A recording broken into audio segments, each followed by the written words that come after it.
ओम शांति। Good evening. Good evening. ठीक हो सभी? ठंडी में सब ठंड तो नहीं गए? आपके वहाँ ठंडी कैसी है? अहमदाबाद में आज है, बाकी कम होती है। 3.5 3.5 गाजियाबाद। सब स्वेटर में दिख रहे हैं। अच्छा है। चलिए अभी थोड़ी मुरली सुनते हैं।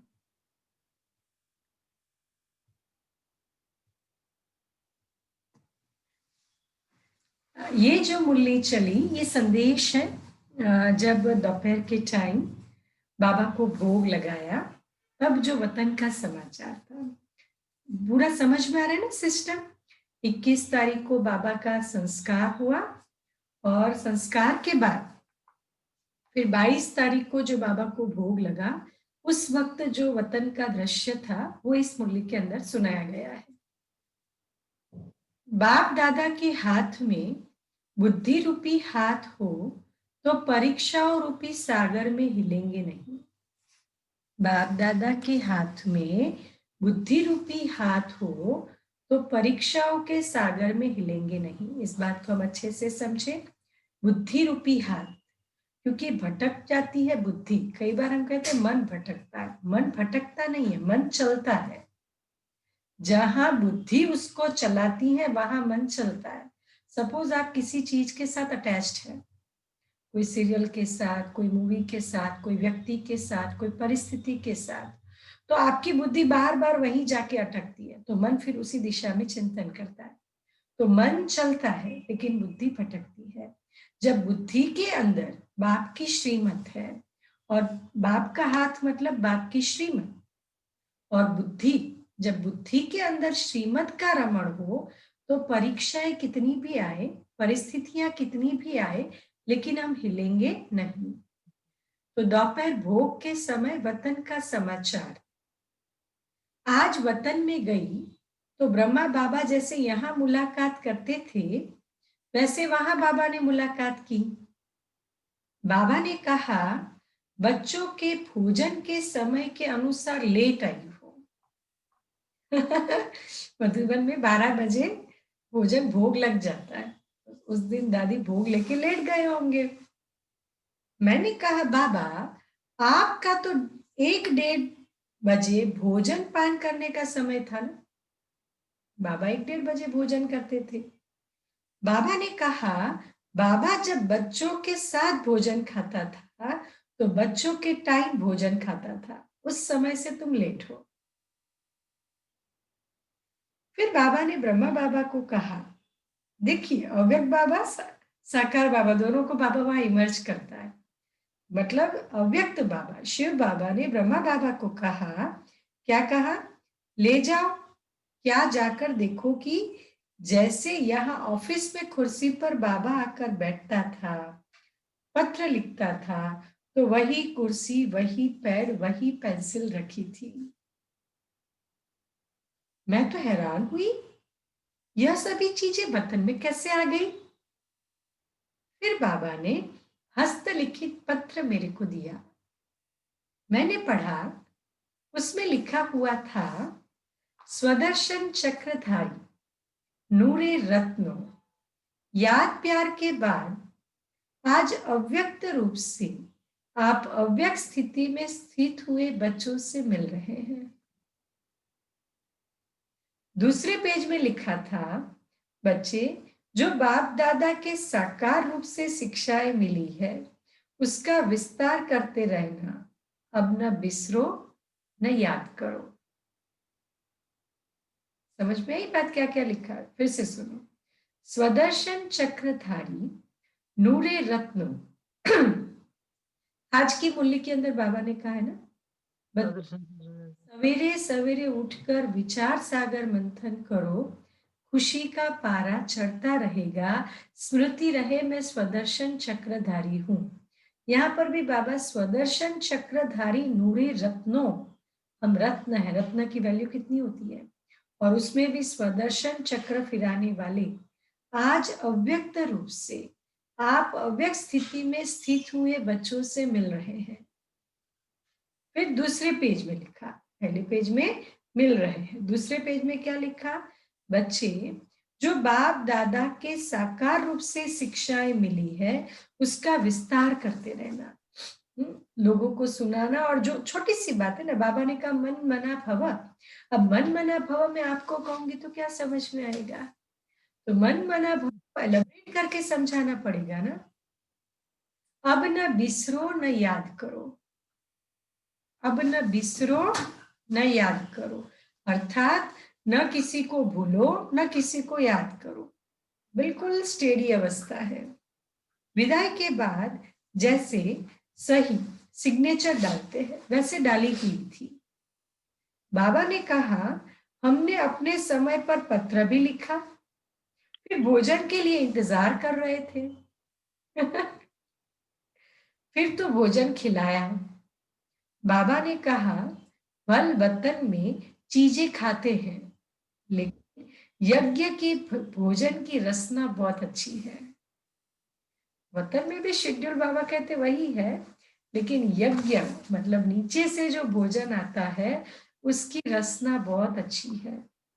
फिर बाबा ने भोजन स्वीकार किया।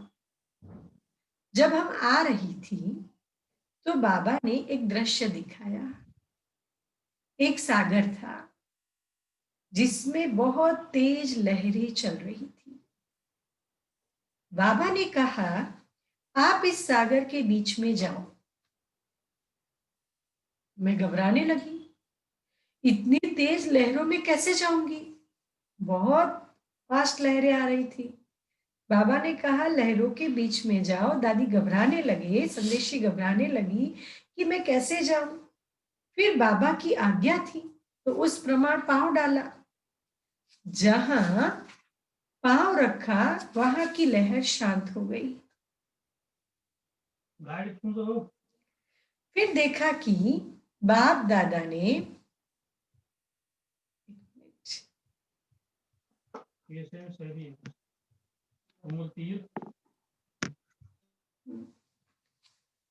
फिर देखा कि बाप दादा ने छोटी छोटी नावें उस सागर के बीच में डाली है, लेकिन कोई नाव तो सागर की लहर आने से गायब हो गई, कोई तो लहर से इधर उधर होती रही और कोई तो जैसी थी वैसी ही रही। हम तो यह सब देखने में बिजी हो गई। दादी कहते मैं तो ये सब देखने में बिजी हो गई।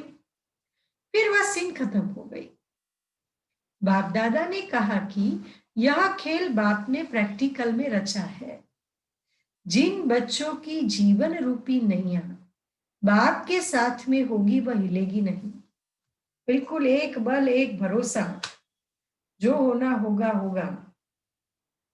एंड मोमेंट पे आपको टचिंग आएगी, आप करोगे और आपको लगेगा वाह बाबा वाह, ये आपकी कमाल है, ये मैं नहीं कर सकती हूँ, ये आपका चमत्कार है। दिल ही दिल गाएगा वाह बाबा वाह। तो बाप दादा ने कहा कि यह खेल बाप ने प्रैक्टिकल में रचा है। जिन बच्चों की जीवन रूपी नैया बाप के साथ होगी वह हिलेगी नहीं। अभी तुम परीक्षा रूपी सागर के बीच में चल रहे हो, तो जिनका कनेक्शन अर्थात जिनका हाथ बाप दादा के हाथ में होगा उनकी यह जीवन रूपी नैया न हिलेगी न डूबेगी। तुम बच्चे इसको ड्रामा का खेल समझकर चलेंगे तो डगमग नहीं होंगे, और जिनका बुद्धि रूपी हाथ साथ ढीला होगा वह डोलते रहेंगे। इसीलिए बच्चों को बुद्धि रूपी हाथ मजबूत रखने का खास ध्यान रखना है। समझ में आई ये बात? बुद्धि रूपी हाथ को बिल्कुल मजबूत, मैं और बाबा, बाबा की श्रीमत, बाबा बंधा हुआ है हर चीज के लिए। फिर 23 तारीख को बाबा की पधरामणी हुई, और जो 23 तारीख को पधरामणी हुई उसमें फिर बाबा ने कुछ बातें सुनाई। लेकिन उसके पहले मैं बताऊंगी, आज जब हम योग करेंगे तो बाबा के हाथ में हाथ, बीच में भी हमने ऐसा अभ्यास किया था ना, फिर से हाथ में हाथ महसूस करेंगे। दुनिया में कैसी भी परिस्थितियां हैं लेकिन मैं और मेरा बाबा। अस्थियां है स्थिति की स्मृति दिलाने वाली। आज मैं आप सभी बच्चों से अव्यक्त रूप में मिलने आया हूं। जो मेरे बच्चे अव्यक्त रूप में स्थित होंगे वही इसको समझ सकेंगे। आप सभी बच्चे अव्यक्त रूप में स्थित हो किसको देख रहे हो? व्यक्त रूप में या अव्यक्त रूप में? आप व्यक्त हो या अव्यक्त? अगर व्यक्त में देखेंगे तो बाप को नहीं देख सकेंगे, साकार नहीं था ना बाबा। व्यक्त अर्थात साकार, देह के साथ, जिसको हम छू सकते हैं, जिसको हम इन आंखों से देख सकते हैं, वो है व्यक्त। अव्यक्त अर्थात जिसको हम महसूस कर सकते हैं। तो व्यक्त और अव्यक्त का ये डिफरेंस है। तो व्यक्त रूप में या अव्यक्त रूप में, आप व्यक्त हो या अव्यक्त? अगर व्यक्त में देखेंगे तो बाप को नहीं देख सकेंगे। आज अव्यक्त वतन से मुलाकात करने आया हूं। अव्यक्त वतन में आवाज नहीं, परंतु यहां आवाज में आया हूं। आप सभी बच्चों के अंदर में कौन सा संकल्प चल रहा है? अभी यह अव्यक्त मुलाकात है। जैसे कल पहले मिसल बच्चों से रूह रिहान चल रही है। रूह रिहान करने मीठे मीठे बाबा ने आप सभी बच्चों से मिलने भेजा है। जो थे वही अब भी है। 2-3 दिन पहले मीठे मीठे बाबा से रूह रिहान चल रही थी। रूह रिहान क्या है मालूम है? बाबा से बातचीत चल रही थी। ये सारी बातें बाबा बच्चों को बता रहे, वो क्या है मालूम है? बाबा ने बोला, वतन का अनुभव करने के लिए तैयार हो? क्या जवाब दिया होगा? यही कहा कि जो बाप की आज्ञा, जैसे बाप चलाएंगे, जहां बिठाएंगे, जिस रूप में बिठाएंगे। जैसे बाप की आज्ञा, जहां बाप बिठाएंगे, जिस रूप में बिठाएंगे, बैठेंगे। बच्चों के अंदर यही संकल्प होगा कि बाप दादा ने छुट्टी क्यों नहीं ली। कह के जाते ना, अच्छा बच्चों चलो विदाई, मैं जाता हूँ। बाबा ने इतना तो बोला ही था, अच्छा बच्चों चलो विदाई, पर बच्चे समझ नहीं पाए क्योंकि बाबा ने लास्ट तक मुरली चलाई ना, तो ऑफिशियल विदाई नहीं ली। बाबा को भी यह कहा। अब बाबा पूछते हैं, अगर सभी बच्चों को बिठाकर छुट्टी दिलाऊं तो छुट्टी देंगे? शिव बाबा बच्चों से पूछ रहे हैं, अगर आप सबको बिठाकर छुट्टी दिलाऊं तो आप छुट्टी देंगे? आप सभी बच्चों को देख, सर्विस को देख, बच्चों के स्नेह में आ जाएंगे। इसीलिए जो बाप ने कराया वह ड्रामा की भावी कहेंगे। स्नेह में आ जाएंगे, व्यक्त रूप में नहीं तो अव्यक्त रूप से मुलाकात कर रहे हैं। सर्विस की वृद्धि वैसे ही है, बच्चों की याद वैसे ही है, लेकिन अंतर यह है कि वह व्यक्त में अव्यक्त था और यह अव्यक्त ही है। मीटिंग सेम है, पर वो व्यक्त में अव्यक्त था, साकार में रहते हुए उपराम था, और ये साकार में रहा ही नहीं। जो नैनों की मुलाकात जानते होंगे वह नैनों से इस थोड़ी सी मुलाकात में अपने प्रति शिक्षा और डायरेक्शन ले लेंगे। जानोगे, सीखोगे नैनों से मुलाकात करना। वैसे भी जहाँ प्यार होता है ना, वहाँ इशारों में ही बात होती है, वहाँ शब्द कम होते हैं। हाँ, वहाँ गुस्सा भी आंखों से होता है और प्यार भी आंखों से होता है। तो आप लोग क्या करोगे? आंखों ही आंखों में पटाओगे ना बाबा को। निधि, बहुत दिनों बाद आई तुम, बहुत आलसी हो गई हो, अभी डांट मिलेगी तुमको। फिर बाबा ने कहा कि अभी नैनों से इशारे और डायरेक्शन लोगे। आप सभी को वतन में तो आना ही है। बच्चों से मुलाकात करने के लिए हर वक्त हर समय तैयार ही रहते हैं। अब जहां तक बच्चों की जितनी बुद्धि क्लियर होगी उसी अनुसार ही अव्यक्त मिलन का अनुभव कर सकेंगे। शक्ति स्वरूप में स्थित है? बाबा पूछते हैं, शक्ति स्वरूप में स्थित है? फिर दीदी से पूछा, बाबा के साथ बड़ी दीदी बैठी थी तो दीदी से पूछा, जैसे साथ थे वैसे ही है, अलग नहीं।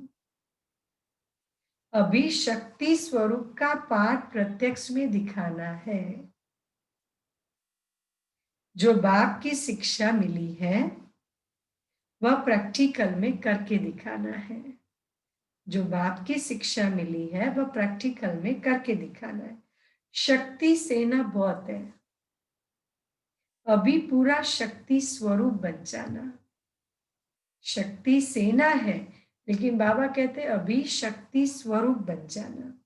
अभी तक बच्चे और बाप के स्नेह में चलते रहे, अब फिर बाप से जो शक्ति मिली है उस शक्ति से औरों को ऐसा शक्तिवान बनाना है। वही बाप के स्नेही बाप के साथ अंत तक रहेंगे। बाप के स्नेही बाप के साथ अंत तक रहेंगे। आप कौन हो? स्नेही हो? क्या कहेंगे? स्नेही हो सभी? अभी मीठे मीठे बाबा दृश्य दिखला रहे हैं। आप सभी बच्चों का आप अस्थियां उठा रहे थे। जब कोई शरीर छोड़ता है तो मटके में उसकी अस्थियां उठाई जाती हैं। बाबा ने पूरा काम बाबा के मुरब्बी बच्चे विश्व रतन दादा को दिया था। अलौकिक बच्चा कह के अस्थियों को नहीं देखना, स्थिति को देखना। बाप दादा की स्थिति कैसी थी? यह अस्थियां स्थिति स्वरूप है, एक एक रग में स्थिति थी। तो बाहर से वह अस्थियों को रखा है, परंतु इसका अर्थ भक्ति मार्ग का नहीं उठाना। इन अस्थियों में जो स्थिति भरी हुई है हमेशा उसको देखना है। अस्थियों में जो स्थिति है उसको देखना है। साधारण मनुष्यों को यह बातें इतना समझ में नहीं आएगी। बच्चों का स्नेह है और सदा रहेगा, 21 जन्म तक रहेगा। आप सभी सत्युग की दुनिया में साथ नहीं चलेंगे। देखो बाबा भी कितना प्यार से पूछता है, आप सभी सत्युग की दुनिया में साथ नहीं चलेंगे? पहली राजधानी क्यों ना सभी कि दूसरी तीसरी? ब्रह्मा बाबा के साथ फर्स्ट बर्थ में आने वाले, सेकंड थर्ड? फर्स्ट। होशियार देने में तो आप सब इंटेलिजेंट है, 100 आउट ऑफ 100, एकदम इंटेलिजेंट। राज्य साथ नहीं पाएंगे, साथ ही है, साथ ही रहेंगे जन्म जन्मांतर। कभी भी ऐसा नहीं समझना बाप है दादा नहीं, या दादा है तो बाप नहीं। हम दोनों एक दो से एक पल भी अलग नहीं हो सकते। ऐसे ही आप अपने को त्रिमूर्ति समझो। कितनी सुंदर बात बताई। बाबा ने कहा बाप और दादा हम दोनों अलग हो ही नहीं सकते। इसीलिए जब भी बाबा को याद करो और लगो किसको याद करो, देख लो ब्रह्मा बाबा के अंदर शिव बाबा को। बातें करनी है हमेशा ब्रह्मा बाबा के अंदर शिव बाबा को देखते हुए बातें करो, लेकिन फिर बार बार ये चिंतन में नहीं लाओ, हाँ बराबर भ्रुकुटी में मैं शिव बाबा को देख रही हूँ कि नहीं, नहीं नहीं मैं तो भूल गई। नहीं, ये एक अंडरस्टैंडिंग है। अब आप जो भी रू रिहान करते हैं वो आराम से कीजिए, बाबा उसको समझ जाएगा। जब ब्रह्मा विष्णु और शंकर तीन को देखते हो तो आपके भी त्रिमूर्ति की याद अर्थात अपना स्वरूप और बाप दादा की याद त्रिमूर्ति की स्थिति मशहूर है। इसमें ही आप सभी बच्चों का कल्याण है। इस एक एक महावाक्य में, एक एक नजर में बहुत कल्याण है। लेकिन स्थूल को परखने वाले कोई कोई अनन्य और महारथी बच्चे हैं। अब आप भी इतना ही शीघ्र कर्माती स्थिति में स्थित रहने का पुरुषार्थ करो। आप भी इतना ही शीघ्र कर्माती स्थिति में रहने का पुरुषार्थ करो। जैसे यहाँ हर समय बाप दादा के साथ व्यतीत करते थे, वैसे ही हर कर्म में हर समय अपने को साथ ही रखा करो। बच्चे यही शिक्षा याद रखना, कभी नहीं भूलना। सबल, स्नेह, स्मृति स्वरूप, साथ साथ सरलता स्वरूप, समर्पण और एक दो के सहयोगी बन सफलता को पाते रहना। सफलता आप सभी बच्चों के मस्तक के बीच चमक रही है। अब बहुत समय हुआ है और कुछ कहना है? बाबा पूछते हैं। बहुत समय हुआ है और कुछ कहना है? तो फिर बाबा ने कहा, सूक्ष्म वतन में बैठे भी हर बच्चे की दिनचर्या, हर बच्चे का चार्ट सामने रहता है। व्यक्त रूप से अभी तो और ही स्पष्ट रूप से व्यक्त रूप की तुलना में देखते हैं, इसीलिए सभी की रिजल्ट देखते रहते हैं। जितना अव्यक्त स्थिति में स्थित होंगे, उतना उस अव्यक्त स्थिति से कर्मेंद्रियों द्वारा कर्म ऐसा होगा जैसे श्रीमत राय दे रही है। बिल्कुल लगेगा एक्यूरेट। जब निमित्त आत्माएं, जब आप कहीं पर भी निमित्त हो, लौकिक अलौकिक, जब निमित्त बन के बिल्कुल स्टेबल होके बैठोगे, एक्यूरेट रोल प्ले करोगे। बाबा ने बिठाया है, बाबा डिसीजन देगा। जब बुद्धि में बाबा बाबा होगा तो हर कर्म एक्यूरेट होगा। लेकिन बुद्धि में क्या चाहिए? बाबा। जिस चीज के साथ बाप का स्नेह है, उससे उतना स्नेह रखना ही अपने को सौभाग्यशाली बनाना है। रग रग में किसके साथ स्नेह था? 5 तत्वों से नहीं, स्नेह गुणों से ही होता है। स्नेह था, नहीं है और रहेगा। स्नेह था, नहीं, ऐसा नहीं, स्नेह है और रहेगा। ये बहुत बड़ी बात है। अब कितनी इंपॉर्टेंट बात बाबा ने बताई है। ऐसा नहीं है बाप के साथ स्नेह था क्योंकि बाबा चला गया ना, स्नेह था नहीं, है और रहेगा। जब तक भविष्य नई दुनिया न बनी है, तब तक यह अटूट स्नेह रहेगा। स्नेह आत्मा के साथ कर्तव्य के साथ ही है, तो फिर शरीर क्या? अंत तक साथी रहेंगे। जिसका बाप के साथ स्नेह है, वही अंत तक स्थापना के कार्य में मददगार रहेंगे। इसीलिए स्नेही होने की कोशिश करो। कैसी भी माया आवे, माया जीत बनना है। जैसे बैज लगाते हो, वैसे मस्तक पर विजय का तिलक लगाओ। मधुबन का नक्शा सारे वर्ल्ड के सामने म्यूजियम के रूप में होना चाहिए। अविनाशी भंडारा है, इसका और भी ज्यादा शो करना है। जैसे सभी बच्चे पत्र लिखते थे, वैसे ही लिखते रहना। इसीलिए लेटर बॉक्स हर सेंटर पर है, मधुबन में है और सब जगह है।